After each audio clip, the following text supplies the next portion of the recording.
Selamat pagi, Assalamualaikum warahmatullahi wabarakatuh. Bertemu kembali dengan saya Santi Darmastuti. Pada pagi ini kita akan berdiskusi mengenai diplomasi ekonomi negara maju dan berkembang. Nah, ketika kita mencoba melihat diplomasi ekonomi yang dilakukan oleh negara maju dan negara berkembang, pastinya kita akan melihat terdahulu bagaimana sih tantangan-tantangan yang ada dalam diplomasi ekonomi, baik yang dialami oleh negara maju maupun negara berkembang. Nah, ketika kita bicara mengenai negara berkembang, kita tahu bahwa negara berkembang itu dikategorikan adalah pemain tradisional di pasar perdagangan dan investasi dunia.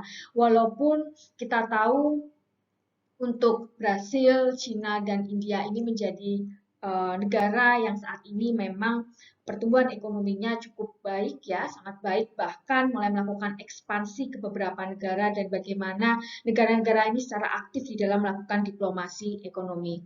Nah, dalam hal ini tentu saja seiring dengan upaya untuk meningkatkan pertumbuhan ekonomi, pembangunan ekonomi, perdagangan, investasi, bagaimana kemudian diplomasi ekonomi ini mendapat tantangan ya dalam arti yang dilakukan oleh negara berkembang karena mereka harus melakukan berbagai upaya bagaimana perdagangan, investasi, kemudian pariwisata itu dapat berjalan dengan. Nah, ini adalah beberapa karakteristik yang biasanya dilakukan oleh negara berkembang ketika melakukan diplomasi ekonomi. Karakteristiknya adalah pastinya pertama adalah dukungan untuk greener growth, kemudian promosi pembangunan yang lebih inklusif, kemudian di sini adalah kemajuan hubungan yang saling menguntungkan, pastinya ketika menjalin hubungan bilateral, kemudian kerjasama perdagangan baik di tingkat regional, multilateral, pasti akan difokuskan kepada bagaimana menciptakan hubungan ekonomi yang saling menguntungkan. Memperkuat investasi publik dan swasta pasti, jadi ada semacam bentuk kemitraan antara publik dan swasta yang tentu saja bagaimana investasi ini bisa meningkat, yaitu misalnya di negara tetangga, kemudian dia bagaimana investasi yang dilakukan oleh baik itu investasi publik maupun swasta dapat meningkat. Kemudian memperkuat pembangunan wilayah dan wilayah, maksudnya di sini adalah memperkuat pembangunan di tingkat regional, kemudian di sini adalah meningkatkan pelayanan kepada masyarakat miskin, itu pasti. Selanjutnya kemudian mendukung pengelolaan sumber daya alam yang efektif serta isu lingkungan.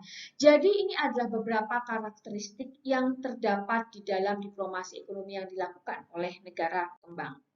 Selanjutnya, ketika kita bicara mengenai competitiveness ya dari negara maju dan negara berkembang, kita tahu bahwa ada karakteristik khusus yang dimiliki oleh negara berkembang sebagian besar ya secara umum. Bagaimana mereka rata-rata berfokus pada pertanian, kemudian bagaimana mereka berhadapan dengan tantangan untuk meningkatkan kompetensi dan keunggulan dalam industri dan investasi. Selanjutnya adalah memiliki biaya tenaga kerja yang lebih rendah dan dalam hal ini juga bagaimana mereka kemudian berupaya untuk meningkatkan investasi ya, bagaimana berupaya untuk mendorong investor supaya bisa dalam hal ini bagaimana meningkatkan investasi yang ada di negaranya. Selanjutnya, ketika bicara mengenai emerging market and diplomacy. Nah, dalam hal ini ketika bicara emerging market dan diplomasi, maka emerging market di sini difokuskan kepada pasar yang coming up. Jadi dalam hal ini memang agak berbeda dengan pasar yang sudah established yang ada di negara-negara yang lebih maju ya. Jadi di sini emerging market itu pasar sedang bertumbuh gitu ya. Jadi sudah mulai ada semacam karakteristik pasar di mana di situ permintaan ya kemudian demand supply-nya itu sangat-sangat produktif sekali di situ, tetapi dalam hal ini memang tidak established seperti yang terjadi di negara maju. Kemudian di sini strategi pasarnya biasanya ofensif dan defensif. Ofensif dalam artian di sini adalah bagaimana negara berkembang itu masih ada kecenderungan untuk bagaimana melindungi industri lokal, industri domestik, komoditas lokal gitu ya. Kemudian kalau dalam arti itu yang untuk defensifnya, ofensifnya di sini adalah bagaimana mereka negara berkembang itu cenderung bagaimana untuk upaya memperluas pasar, meningkatkan akses pasar, investasi, gitu ya. Jadi kenapa kemudian di sini dikatakan ofensif dan defensif. Nah, kemudian di sini adalah dalam upaya untuk peningkatan ekonomi dari emerging market ini, maka biasanya diplomasi ekonomi yang dilakukan itu dilakukan dalam konteks negosiasi yang tentu saja bagaimana upaya untuk membentuk perjanjian perdagangan, penguatan kerjasama, sampai kepada investasi bilateral. Nah, oleh karena itu, dalam hal ini, diplomasi ekonomi dilihat sebagai upaya untuk memastikan keadilan manfaat dari kesepakatan bagi kedua belah pihak yang bersangkutan. Jadi dalam hal ini adalah pihak-pihak yang masuk di dalam kesepakatan di harapkan itu mendapat keuntungan yang sama. Nah, di sini tentu saja ketika bicara mengenai perjanjian perdagangan, kemudian kesepakatan ekonomi, maka isu tentang bargaining power menjadi sangat penting untuk diperhatikan. Nah, di sini ketika bicara mengenai pasar negara berkembang, maka di sini tentu saja memiliki semacam tantangan yang sangat harus dihadapi ya oleh negara berkembang dalam hal ini adalah bagaimana mereka harus mampu bersaing dengan pasar yang sudah mapan dan meningkatkan pasar domestik. Jadi tidak hanya kemudian mereka bersaing di tingkat global, tetapi bagaimana pasar di tingkat domestik ini juga harus dipicu untuk melakukan semacam bentuk peningkatan, produktivitasnya semakin meningkat ya. Jadi di pasar di luar negeri memiliki semacam kondisi yang baik, tetapi di domestik juga itu juga pasarnya lebih terjaga.